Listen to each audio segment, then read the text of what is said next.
જય શ્રી કૃષ્ણ, જય ચેહરમાં. હું છું ગીતાબેન એચ દેસાઈ. ચેહર કિચનમાં આપનું સ્વાગત કરું છું. આજે આપણે બનાવીશું દાલ બાટી.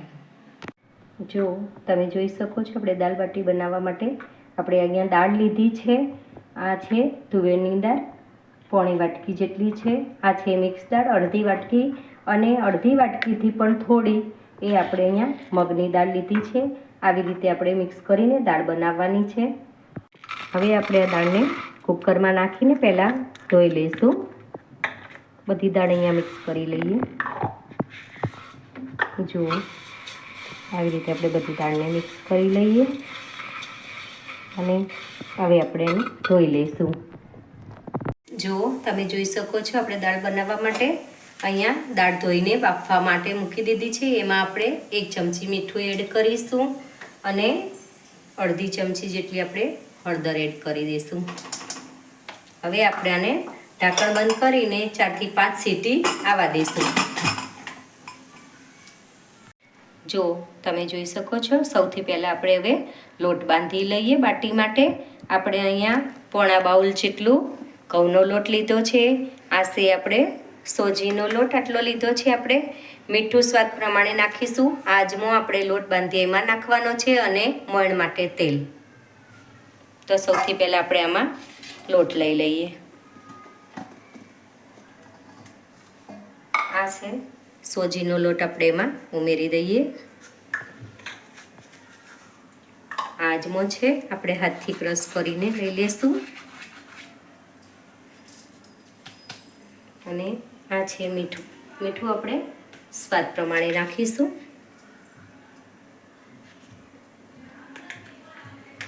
અને તેલ આપણે મોણમાં લેવાનું છે. તો આપણે માપનું મોણ લેવાનું છે. અહીંયા 4 થી 5 ચમચી જેટલું આપણે મોણ લીધું છે. જો આપણો લોટ થોડો વધારે છે એટલે, અને જો ઓછું મોણ હોય છે તો આપણી બાટી ચવડ થઈ જતી હોય છે. એટલે અહીંયા મોણનું પ્રમાણ એ આવી રીતે આપણે મુઠ્ઠી વડે એવી રીતે લેવાનું છે. કુલ 6 ચમચી જેટલું તેલ અહીંયા થઈ ગયું છે આટલા લોટમાં. જો આ પ્રમાણે આપણે અહીંયા મોણ લેવાનું છે. આવી રીતે મુઠ્ઠી વળવી જોઈએ આપણા મોણની. હવે આ લોટની અંદર આપણે ગરમ પાણીથી બાંધી લઈશું. જો આપણે લોટ બાંધવા માટે અહીંયા ગરમ પાણીનો ઉપયોગ કર્યો છે. આપણે અહીંયા ગરમ પાણીનો જ ઉપયોગ કરવાનો છે લોટમાં, કારણ કે ગરમ પાણીથી આપણે લોટ બાંધતા હોઈએ છીએ તો લોટ મસ્ત સોફ્ટ થતો હોય છે. અને આ લોટ આપણે ભાખરીની જેમ કડક રાખવાનો છે. જેમ જેમ પાણી જોવે એમ આપણે ઉમેરતા જઈશું. જો આપણે આવી રીતે આ બધો લોટ ભેગો કરીને બાંધી લઈએ. આપણે અહીંયા 1 કપથી પણ થોડું ઓછું પાણી ગયું છે. જુઓ, તમે જોઈ શકો છો, આટલા પાણીમાં આપણો લોટ અહીંયા રેડી થઈ ગયો છે. એટલે હવે આ લોટને આપણે સીધો ભેગો કરીને બાંધી લઈએ. જો તમે જોઈ શકો છો, આપણો લોટ અહીંયા સરસ રીતે બંધાઈ ગયો છે. આવી રીતે લોટ લઈ અને આપણે નાના નાના બાટા બનાવી દઈશું. જો આવી રીતે આપણે નાના નાના ગોળ લુવા વાળીને બાટી બનાવી દેવાની છે. અને આપણે આ પેન છે એની અંદર આવી રીતે તેલ લગાવી દઈશું અંદર. આવી રીતે આપણે તેલ લગાવી દેવાનું છે.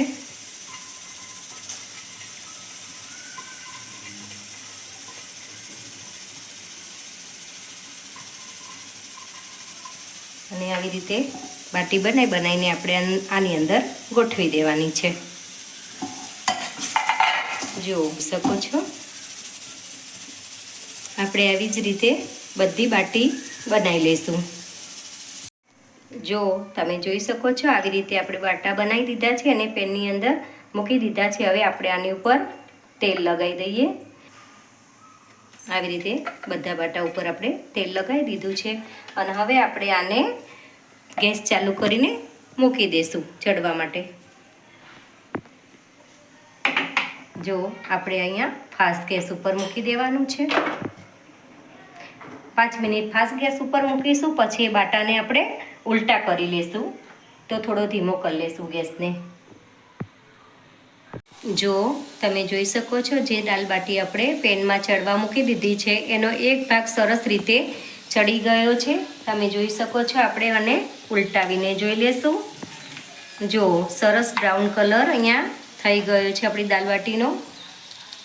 આવી રીતે આપણે ઉલટાવી લેવાની છે બધી બાટીને.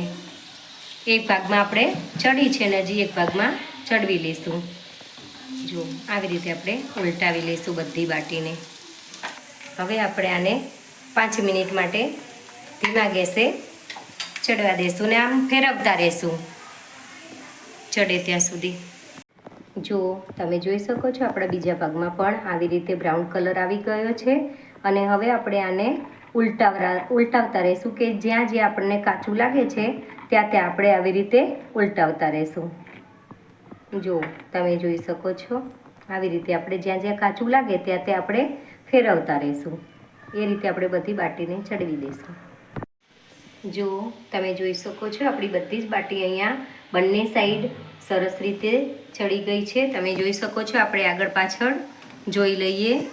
જો બધી સાઈડમાં આપણે કૂક કરી લીધી છે. આવી રીતે ફેરવીને તો શેકાઈ ગઈ છે બધી જ બાટી. જુઓ. તો હવે આપણે આને નીચે ઉતારી લઈએ. આપણે બધી જ બાટીને આવી રીતે નીચે ઉતારી લેવાની છે. જુઓ તમે.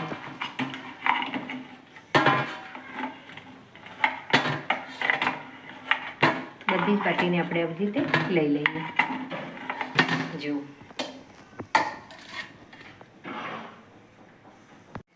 જો તમે જોઈ શકો છો, આપણે અહીંયા કુકર ખોલીને જોઈ લીધું છે. આપણી દાળ અહીંયા સરસ રીતે ઓગળી ગઈ છે ને આવી અધકચરી જ આપણે અહીંયા દાળને રાખવાની છે. કારણ કે આ દાળ છે ને હાવ ઝીણી નથી કરી દેવાની. એટલે આવી રીતે આપણે રાખવાની છે. આની અંદર હજી પાણી થોડું ખપશે. આપણે પાણી નાખીશું એની અંદર. જો તમે જોઈ શકો છો, આ તપેલીમાં આપણે 1 કપ જેટલું પાણી છે. પાણી અહીંયા દાળની અંદર એડ કરી દઈશું. જુઓ. હવે આ દાળ છે ને ઘટ બહુ થઈ જતી હોય છે, કારણ કે મિક્સ દાળ હોય ને એ જાડી બહુ થઈ જાય. એટલે આપણે અહીંયા આટલું પાણી નાખ્યું છે. આપણે પછી વઘાર્યા પછી જોઈ લેશું કેવું થાય છે. તો બીજું પાણી એડ કરવાની જરૂર પડશે તો આપણે કરીશું. હવે આ દાળનો આપણે વઘાર કરી લઈએ. જુઓ તમે જોઈ શકો છો, વઘારવા માટે આપણે 5 થી 6 ચમચી જેટલું અહીંયા તેલ લીધું છે, કારણ કે આપણી દાળ થોડી વધારે છે એટલે. જો તમે જોઈ શકો છો, આપણું તેલ અહીંયા આવી ગયું છે. આપણે અહીંયા સૌથી પહેલાં રાઈ નાખીશું. પછી આપણે 1 ચમચી જીરું એડ કરીશું અંદર. અહીંયા આપણે 1 ચમચી હિંગ નાખવાની છે.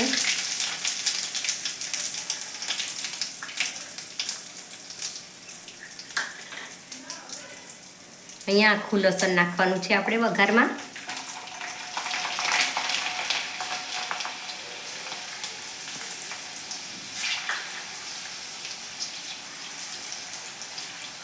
અહીંયા આપણે આદુ લસણ મરચાંની પેસ્ટ લીધી છે, એ આપણે અહીંયા 2 ચમચી એડ કરીશું.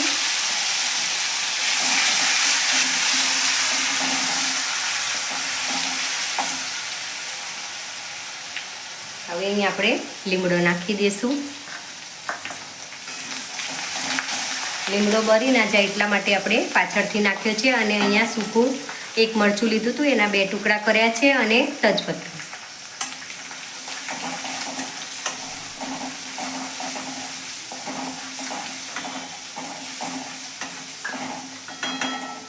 અને હવે આપણે આમાં ડુંગળી નાખી દઈશું. ડુંગળી આપણે 1 મોટી ડુંગળી સમારીને લીધી છે.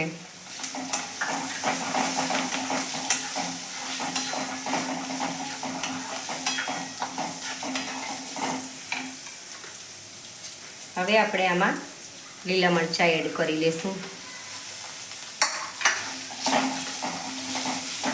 હવે આપણે આને 2 મિનિટ માટે ધીમા ગેસે સાતળવા દઈશું. જુઓ તમે જોઈ શકો છો, આપણી અહીંયા ડુંગળી સરસ રીતે તેલની અંદર સતળાઈ ગઈ છે. હવે આપણે આમાં હળદર એડ કરીશું. અડધી ચમચી આપણે હળદર લીધી છે, કારણ કે આપણે બાફવામાં થોડી હળદર એડ કરી હતી એટલા માટે. અહીંયા 1 ચમચી આપણે ધાણા જીરું લીધું છે. અહીંયા આપણે પોણી ચમચી જેટલું દળેલું લાલ મરચું લીધું છે. તમે કોઈ પણ મરચું અહીંયા વાપરી શકો, કાશ્મીરી લાલ પણ વાપરી શકો, પણ આપણે અહીંયા થોડું તીખું લીધું છે કારણ કે દાળ તીખી હોય ને તો સારી લાગતી હોય છે એટલા માટે. હવે આપણે આને 2-3 સેકન્ડ માટે આ મસાલાને કૂક થવા દઈએ. જો આપણા મસાલા અહીંયા સરસ રીતે સતળાઈ ગયા છે ડુંગળી જોડે. હવે આપણે આમાં ટામેટું એડ કરી લઈશું. ટામેટું આપણે અહીંયા સ્વાદ પ્રમાણે લેવાનું છે. તો આપણે અહીંયા 2 નાના ટામેટાં સમાર્યા હતા, એમાંથી મેં થોડું ટામેટું બચાવી દીધું છે કારણ કે થોડું વધારે લાગ્યું હતું એટલે મને. હવે આ ટામેટાને આપણે થોડીવાર સતળાવા દઈશું. જો આપણે અહીંયા ડુંગળીને ટામેટાના ભાગનું મીઠું નાખવાનું રહી ગયું હતું. આપણે અહીંયા અડધી ચમચી મીઠું એડ કરી લીધું છે અને દાળમાં તો ઓલરેડી આપણે બફામાં નાખી દીધું હતું. એટલે હવે અહીંયા ટામેટાને મીઠા જોડે થોડીવાર સતળાવા દઈએ. જો તમે જોઈ શકો છો આપણા બધા જ મસાલા અહીંયા સરસ રીતે સતળાઈ ગયા છે. હવે આપણે આ મસાલાને દાળની અંદર એડ કરી લઈએ. જો હવે આપણે આને આમાં એડ કરીએ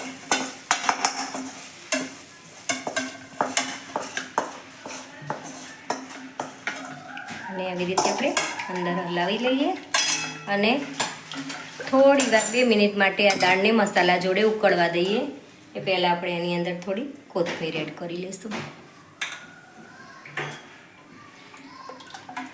અને હવે થોડી વાર ઉકળવા દઈએ. જો તમે જોઈ શકો છો આપણી દાળ અહીંયા સરસ ઉકળી ગઈ છે. હવે આપણે આને નીચે ઉતારી લઈશું. જો આપણે આ બાટીને હવે દાળને બાટીને સર્વ કરી લઈએ. આપણી બાટી કેવી સરસ રીતે અંદરથી પણ સરસ કૂક થઈ ગઈ છે. આને આપણે ઘી લગાવીને મૂકી દેવાની છે. આમાં આપણે ઘી લગાવી દઈએ બધી બાટીમાં. જો આપણે આવી રીતે બધી બાટીમાં ઉપરથી ઘી લગાવી દેવાનું છે. હવે આપણે દાળ સર્વ કરી લઈએ. જો બહુ મસ્ત આપણી દાળ બની છે અહીંયા. અને બાટી જોડે આટલી બહુ પતલી એ નહીં અને બહુ જાડી એ નહીં એવી દાળ જોઈએ છે આપણે.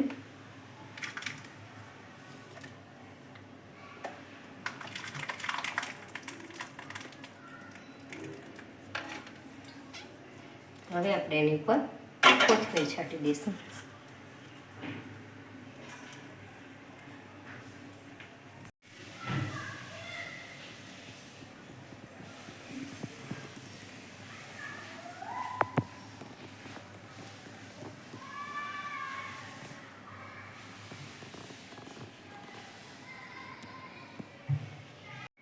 જો તમને મારી રેસીપી પસંદ આવી હોય તો મારી ચેનલ ચેહર કિચનને લાઈક કરો, શેર કરો અને સબસ્ક્રાઈબ કરો.